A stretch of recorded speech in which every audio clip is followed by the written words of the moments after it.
he's a phrase you won't hear spring from my lips very often. I almost feel sorry for Nick Ferrari this morning.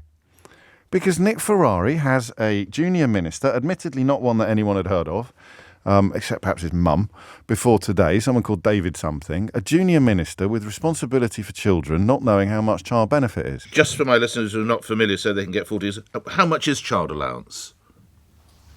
That, I'm afraid, I don't know. It's actually not a Department for Education policy. It's a DWP one, and I'm afraid I don't know the exact. Sorry, is your title minister? Is your title Minister for Children?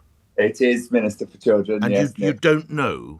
But you don't know what the child allowance is. Well, we don't run the benefits, I'm afraid. You're right. I should have found out before I came on here. So I have to tell you, as the Minister for Children, Families and Wellbeing, what child allowance is. What sort of job do you think you're doing here, Minister?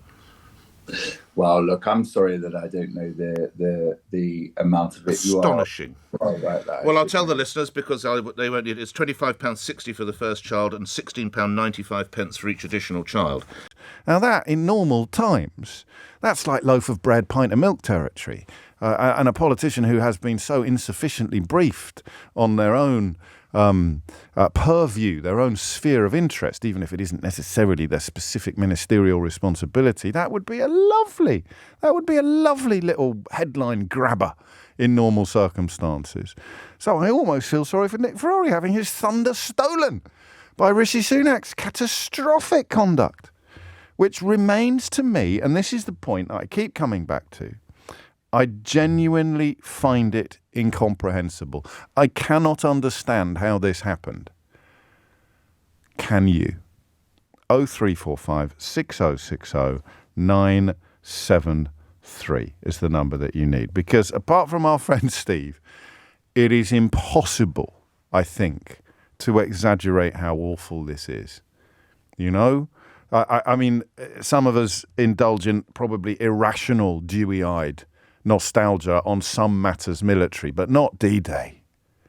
Not D-Day. Not the exercise that changed the course of the war. If it hadn't happened, the Nazis probably wouldn't have won, but the Russians would have arrived in Berlin on their own, and God knows how Europe would have been carved up as a consequence of that. So D-Day's historical significance is extraordinary.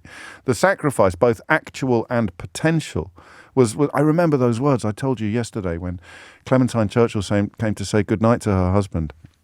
And he said to her on the night of the 5th, he said, "Do you know that 20,000 men could be dead by this time tomorrow?" And Sunak came home early. And I can't, for the life of me, work out why.